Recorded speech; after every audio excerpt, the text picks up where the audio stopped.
Current affairs को लेकर आप सभी की लंबी प्रतीक्षा अब समाप्त होती है। एक बार फिर से नए सिरे से आप सभी को पिछले 1.5 वर्षों के करंट अफेयर्स को समग्रता से पढ़ाने के लिए आप सभी के साथ में उपस्थित हो चुका हूं। अब आप सभी को केवल महत्वपूर्ण करंट अफेयर्स जो आपकी परीक्षा के दृष्टिकोण से बहुत ही उपयोगी हैं, उन सभी करंट अफेयर्स का एक वार्षिक संकलन जो है आप सभी के करंट अफेयर्स के सेशन में मिलेगा। सेशन मैं आरंभ कर रहा हूं और अब आपको रेगुलर निरंतर नया करंट अफेयर्स, परीक्षा उपयोगी करंट अफेयर्स आप सभी को पढ़ाया जाएगा। तो सत्र का शुभारंभ हो रहा है और अब आप सभी को निरंतर क्लासेस मिलेंगी। आज मैं पहला सेशन आप सभी का लूंगा करंट अफेयर्स के अंतर्गत। सेशन लेने से पहले एक बार मैं आप सभी को सूचित कर देता हूं, मैंने आप सभी के लिए एक वार्षिक संकलन भी तैयार किया है। पिछले 1 वर्ष के करंट अफेयर्स का वार्षिक संकलन को लेकर के हमने एक मास्टर करंट अफेयर्स की मास्टर बुक भी लॉन्च की है। तो आप सभी के लिए है ये बुक। इसमें पिछले 1 साल के करंट अफेयर्स का वार्षिक संकलन है। पहला अंक है, अब इसका अगला अंक भी आएगा जल्द ही।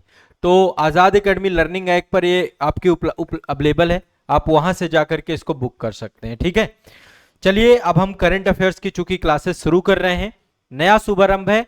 मैं महत्वपूर्ण टॉपिक आपको यहां पर केवल पढ़ाऊंगा जितना आपके लिए परीक्षा के लिए जरूरी होगा, और आप सभी को ये सेशन निरंतर मिलेंगे, रेगुलर मिलेंगे।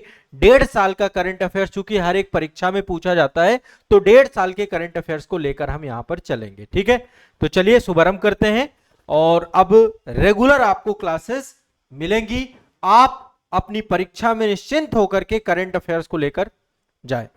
ये जो मास्टर बुक है आपकी, अभी हाल फिलहाल में जितनी भी करंट अफेयर्स की परीक्षा मतलब एग्जाम है, उसमें जो भी करंट अफेयर्स पूछा जा रहा है वो इस बुक से आप देखेंगे 100% करंट अफेयर्स पूछा जा रहा है। तो ये बुक बहुत ही शानदार है, परीक्षा उपयोगी है और इसमें हम सब कुछ हमने कवर किया है, हर एक चीज इसमें कवर है। ठीक है, तो आप लोग ये बुक भी लीजिएगा।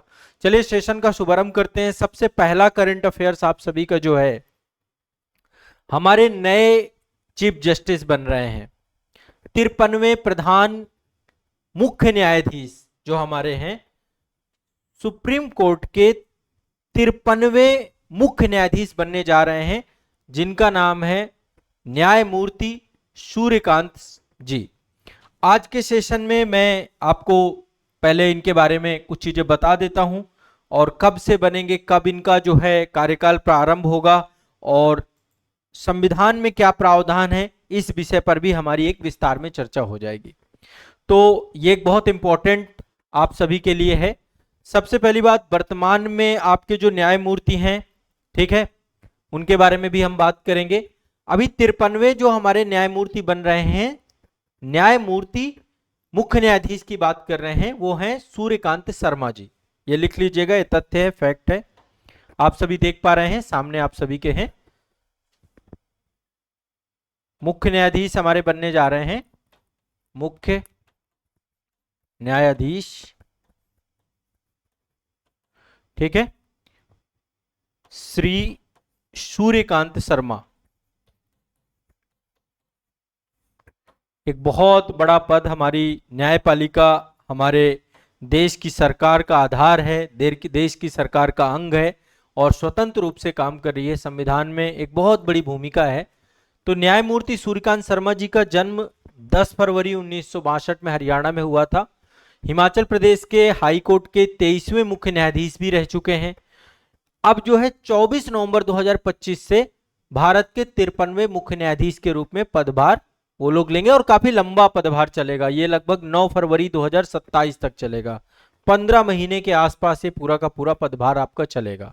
ठीक है, तो 24 नवंबर 2025 को जो है, तो आप एक तरीके से ये समझिए कि एक बहुत महत्वपूर्ण भूमिका रही है, बहुत महत्वपूर्ण निर्णयों में इनका नाम रहा है। जैसे आर्टिकल 370 को लेकर के आप सभी को बताएं कि जो आर्टिकल 370 है, आर्टिकल 370 को हटा दिया गया, निरस्त कर दिया गया। उस ऐतिहासिक फैसले में ये शामिल रहे हैं और इन्होंने अभिव्यक्ति की स्वतंत्रता को लेकर, लैंगिक समानता को लेकर, इन सब को लेकर बहुत महत्वपूर्ण फैसले दिए हैं। तो एक बहुत बड़ा नाम है, ठीक है, और आप सभी को जानना चाहिए इनके बारे में। 370 को निरस्त करने में एक बहुत ही महत्वपूर्ण भूमिका इन्होंने निभाई है। अब ये हमारे जो है प्रधान न्यायाधीश बनने जा रहे हैं। तो वर्तमान में अभी 52वें जो मुख्य न्यायाधीश हैं वो अभी B.R. गवई है ना, पूरा नाम है भूषण रामकृष्ण गवई। उनके द्वारा केंद्र सरकार को सिफारिश की गई है। आमतौर पे हमारे जो मुख्य न्यायाधीश होते हैं, आर्टिकल 124 में संविधान में प्रावधान दिया गया है, और आमतौर पे जो कोलेजियम होती है, कोलेजियम कहें या फिर राष्ट्रपति के द्वारा नियुक्त किए जाते हैं, है ना। लेकिन जो पूरी तरीके से आप देखें तो जो अभी B.R. गवई हैं, उनके बाद जो सबसे वरिष्ठतम न्यायाधीश है, वरिष्ठ न्यायाधीश है, वो जो है सूर्यकांत शर्मा जी है। तो वरिष्ठता को आधार बनाया गया है, वरिष्ठता के आधार पर ही मुख्य न्यायाधीश के पद को जो है चुना जाता है। ठीक है, तो ये आपको दिमाग में बैठा के रखना है। एक बहुत ही महत्वपूर्ण जो है ये विषय वस्तु है। 53वें मुख्य न्यायाधीश के तौर पे बनेंगे। ठीक है, और बहुत ही सामान्य परिवार से हैं, और एक बहुत बड़ा सफर है, और लगभग 9 फरवरी 2027 को सेवानिवृत्त होंगे। तो 65 वर्ष की आयु, मतलब जो संविधान में प्रावधान है वो ये है कि 65 वर्ष की अधिकतम आयु है हमारे यहाँ पे मुख्य न्यायाधीश जी की। तो अब B.R. गवई जी की कंप्लीट हो रही है। एक फ्रेम पे दोनों न्यायाधीश हैं, एक 52वें मुख्य न्यायाधीश और ये 53वें मुख्य न्यायाधीश बनेंगे। ठीक है, तो न्यायमूर्ति सूर्यकांत जी के बारे में ये कुछ महत्वपूर्ण बातें हैं। न्यायपालिका को लेकर के बहुत सारे फैक्ट और तथ्य हैं जो आप सभी को पता होने चाहिए। सबसे पहली बात, सर्वोच्च न्यायालय में मुख्य न्यायाधीश सहित टोटल 34 न्यायाधीश हैं इस समय, 33 + 1। आमतौर पे यदि हम वेतन की बात करें तो लगभग 2.5 लाख से ज्यादा का वेतन होता है, 2,80,000 के आसपास वेतन रहता है मुख्य न्यायाधीश का। सर्वोच्च न्यायालय की जो स्थापना हुई थी 26 जनवरी 1950 को, जब हमारा संविधान लागू हुआ, उसी के साथ जो है हमारा सुप्रीम कोर्ट है। वैसे ओवरऑल ब्रिटिश काल पे देखें तो 1935 का जो भारत शासन अधिनियम आया था, तब सर्वोच्च न्यायालय आपका स्टैब्लिशमेंट हुआ। और B.R. गवई हमारे जो है 52वें मुख्य न्यायाधीश हैं। इससे पहले आप सभी को पता है कि 50वें D.Y. चंद्रचूड़ थे, फिर जस्टिस संजय खन्ना बने, फिर इसके बाद जो है आपके B.R. गवई बने, और अब जाकर के सूर्यकांत शर्मा जी बन रहे हैं। भारत के प्रथम मुख्य न्यायाधीश कौन थे? हीरालाल जेकानिया, इनके बारे में हमें पता है। प्रथम महिला मुख्य न्यायाधीश हाईकोर्ट में बनी थी, लीला सेठ नाम है उनका। और बाकी सुप्रीम कोर्ट में भी महिला न्यायाधीश के तौर पे काफी सारे नाम हैं। ठीक है, तो ये आपको दिमाग में बैठा के रखना है। मुख्य न्यायाधीश का पद बहुत महत्वपूर्ण होता है, देश की न्यायपालिका का सर्वोच्च पद है। मुख्य न्यायाधीश के अंदर ही सुप्रीम कोर्ट का प्रशासनिक संचालन होता है। साथ में जो है भारतीय संविधान के गार्जियन के तौर पे हमारी न्यायपालिका है। न्यायपालिका का जो एक तरीके से पद है, बहुत महत्वपूर्ण पद है, और इसके माध्यम से ही देश के लोगों को जस्टिस और न्याय मिलता है। तो ये अपने दिमाग में बैठा लेना। एक बहुत इंपॉर्टेंट परीक्षा उपयोगी करंट अफेयर्स है जो आप सभी को जानना चाहिए। अब चलिए अगले करंट अफेयर्स पे चलते हैं। एक एक करके हम करंट अफेयर्स देखते हुए चलेंगे। आप नोट्स बनाते हुए चलिएगा, जो भी मैं आपको बताऊं आप नोट्स बनाते हुए चलिएगा, क्योंकि एक चीज दिमाग में बैठा के चलिएगा, ये नोट्स परीक्षा के टाइम पे आपको काम आएंगे। ठीक है, चलिए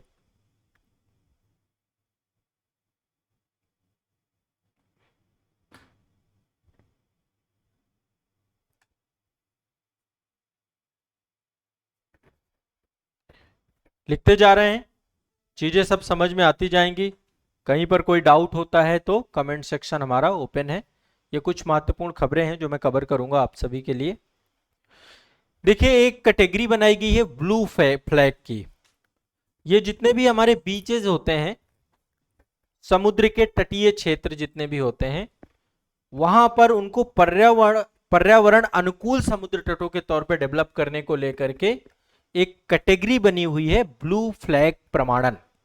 डेनमार्क में एक फाउंडेशन है, foundation for environmental education, FEE।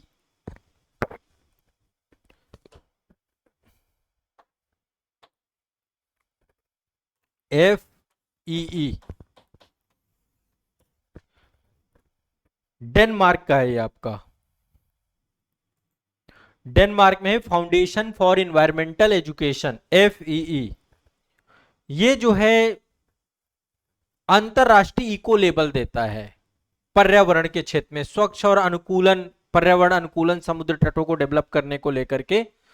तो 33 मापदंड हैं इसको टोटल 33, जो भी समुद्र तट 33 मानदंडों पर खरे उतरता है, जैसे जल गुणवत्ता कैसी है, समुद्री सुरक्षा कैसी है, पर्यावरण वहां पे इको फ्रेंडली प्रबंधन प्रथाएं हैं क्या, सार्वजनिक सुविधाएं कैसी हैं, सतत पर्यटन अवसंरचना, इन सब के आधार पे जो है एक जो है ब्लू फ्लैग प्रमाण पत्र दिया जाता है।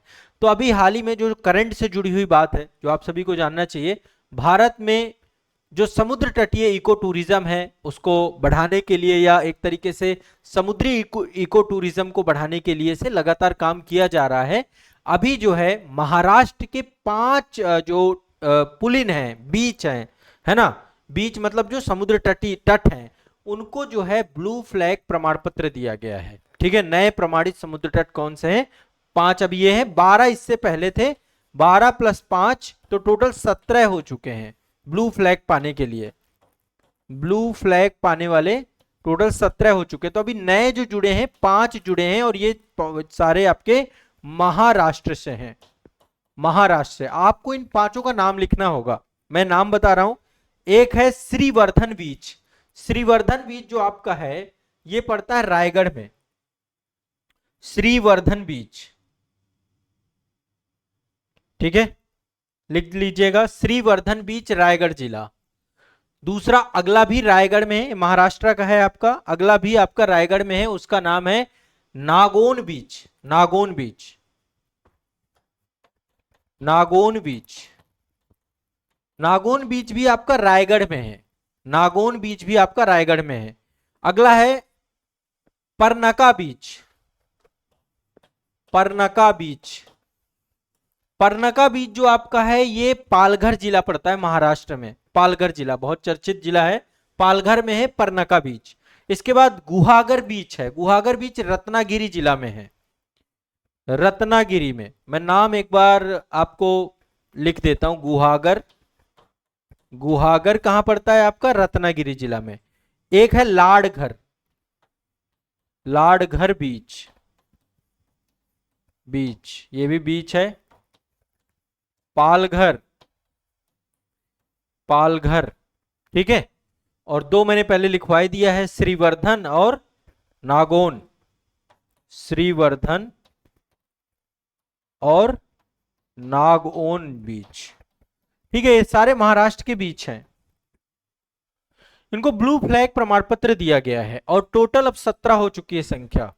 ठीक है, ये दिखाता है कि भारत जो है वैश्विक समुद्र स्थिरता के मानकों के अनुरूप काम कर रहा है। जितने भी हमारे जो राज्य हैं जो समुद्र तटों से लगे हुए हैं और वहां जो समुद्र तटीय बीच हैं, वहां पे पर्यावरण संवेदनशीलता को ध्यान में रख करके ब्लू फ्लैग प्रमाण पत्र की दिशा में हम काम कर रहे हैं। कौन जारी करता है? मैंने बता दिया, foundation for environmental education, FEE के द्वारा जारी किया जाता है। स्वच्छ और पर्यावरण अनुकूल समुद्री तटों को डेवलप करने को लेकर मरीना बीच, स्थायी नौकेयन, पर्यटन, इन सबको मानकों के तौर पे मापदंड आपके स्टैब्लिशमेंट किए जाते हैं। इको टूरिज्म को बढ़ावा देना अल्टीमेट उद्देश्य है। स्थानीय आजीविका को बढ़ावा देना, पर्यावरण प्रशासन को मजबूत करना, है ना, ये सब आधार हैं और इन्हीं आधारों पर जो है ये काम पूरा का पूरा किया जाता है।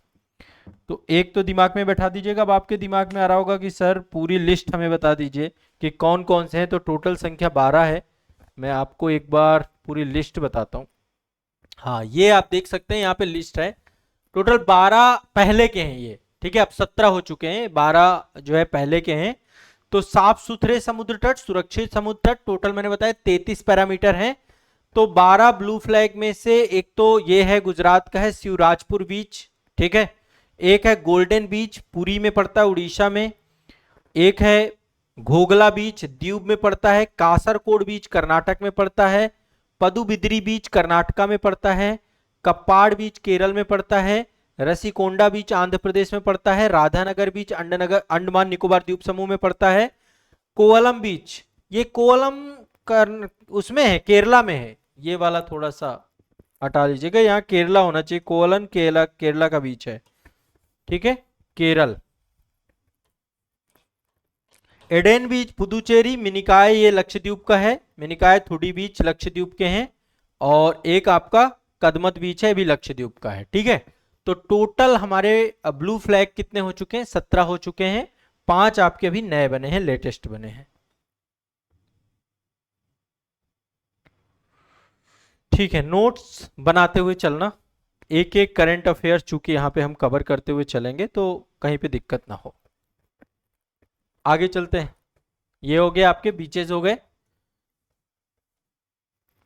एक देश है जो इस समय पर्यावरणीय संकट से गुजर रहा है, जिसका नाम है तुवालू।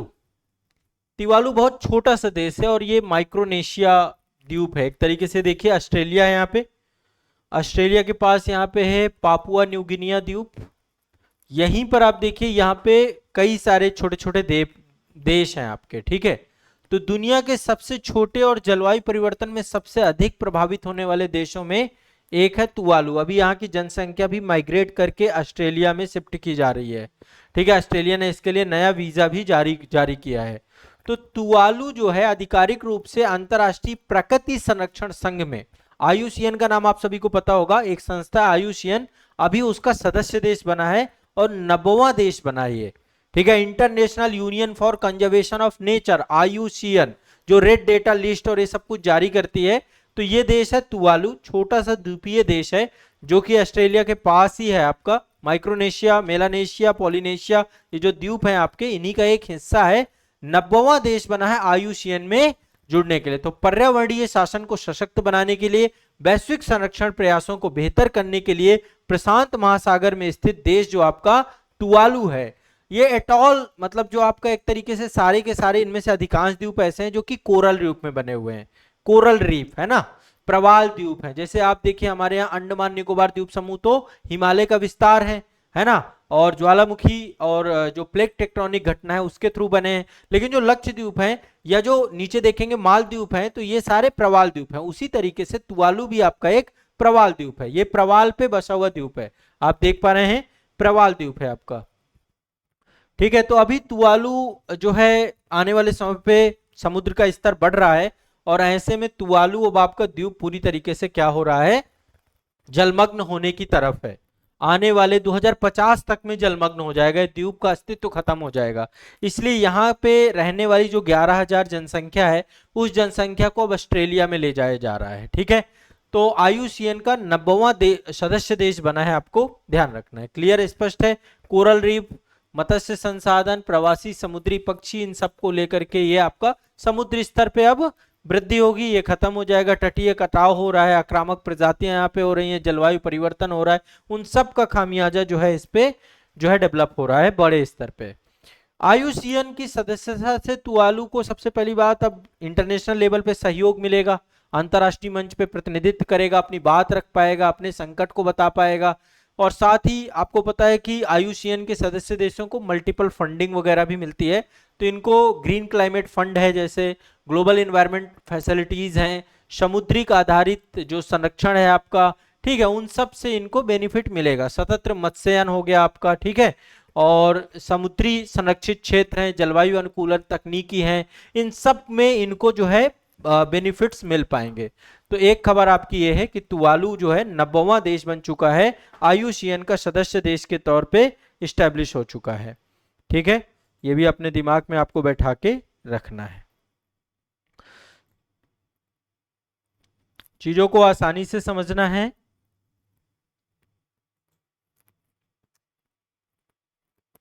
अब एक टूरिज्म को लेकर के ही एक खबर है आपकी।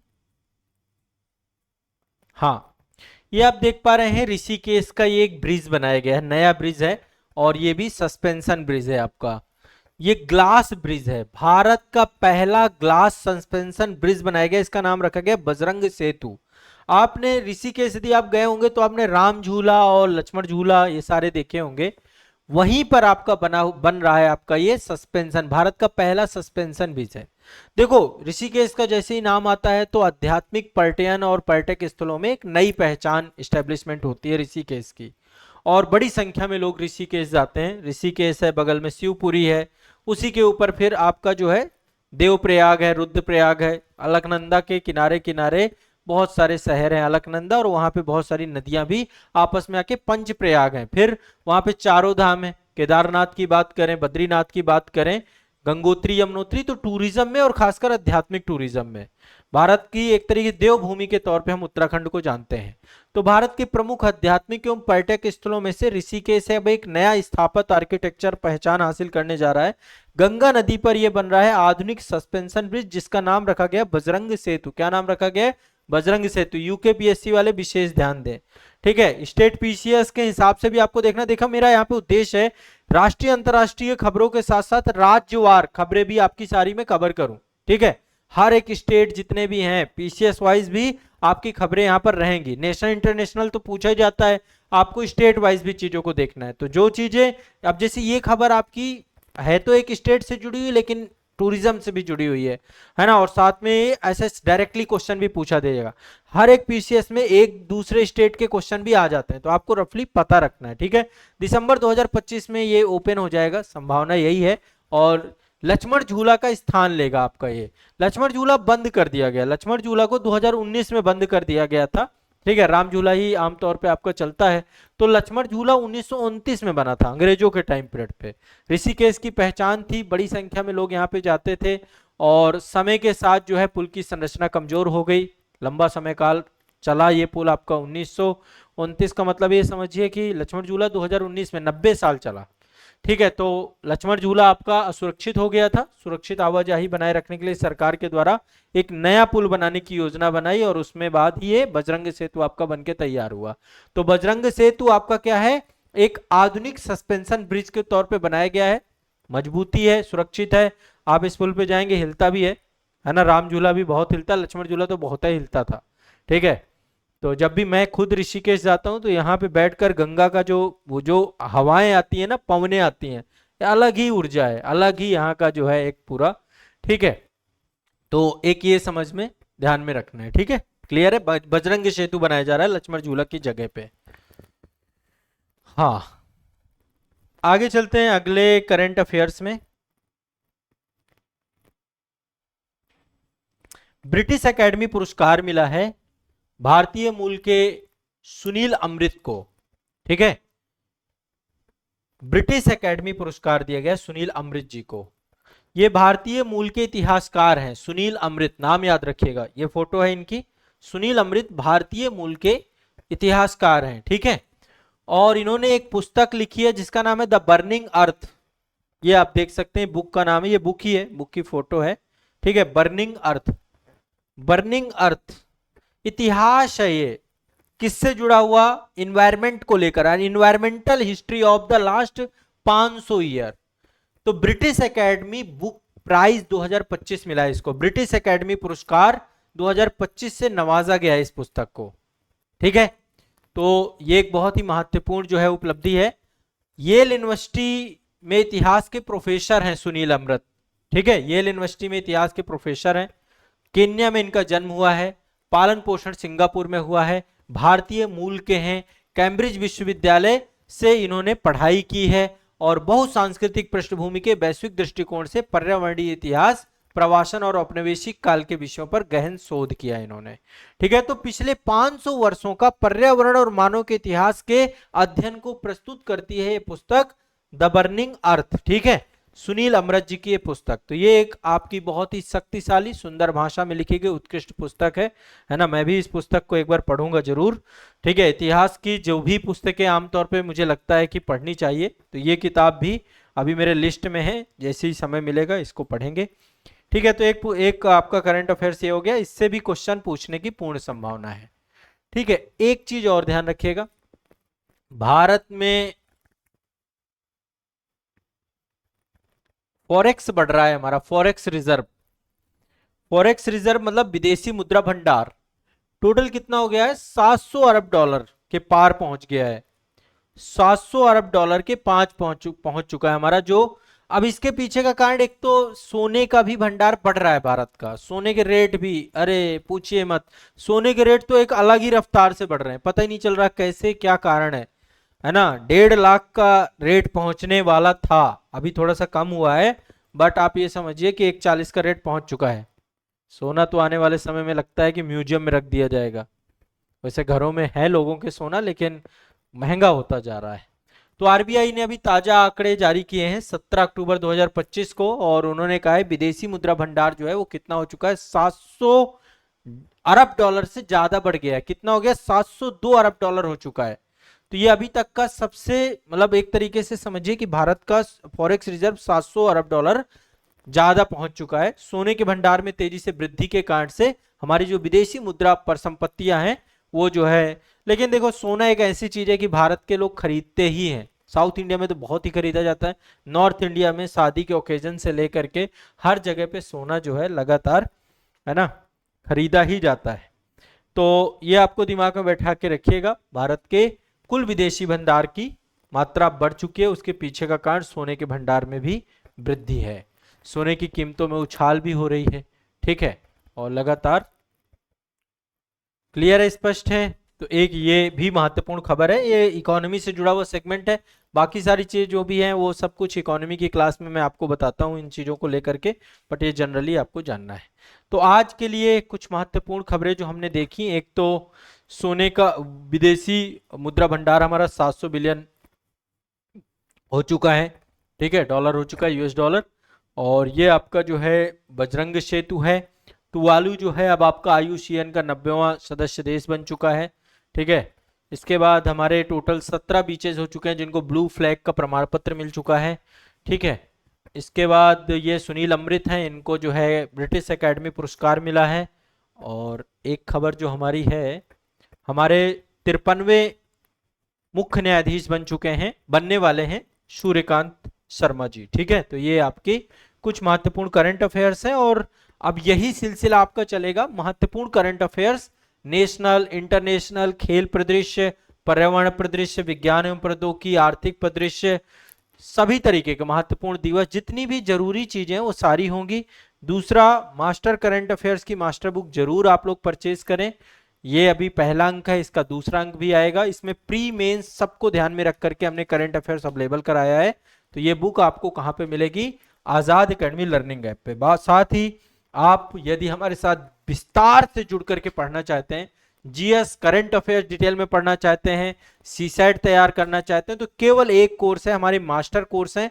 अलग अलग एग्जाम के अलग अलग मास्टर कोर्स हैं। आप जो भी एग्जाम की तैयारी कर रहे हैं, आईएएस या कोई भी स्टेट पीसीएस एग्जाम की तैयारी कर रहे हैं, तो आप लोग हमारे साथ आजाद एकेडमी लर्निंग ऐप पर आइए और बढ़िया से पढ़िए, मस्ती के साथ अपनी पढ़ाई को कंटिन्यू करिए, ठीक है। चलिए मिलते हैं क्लास में, अगली क्लास में। अब कंटिन्यूअस क्लास आपकी चलती रहेगी, क्लास का आप हिस्सा बनते रहिए, एक एक क्लास को देखिए, नोट्स बनाइए, बिल्कुल तनाव मुक्त रहिए, ठीक है। चलिए, धन्यवाद।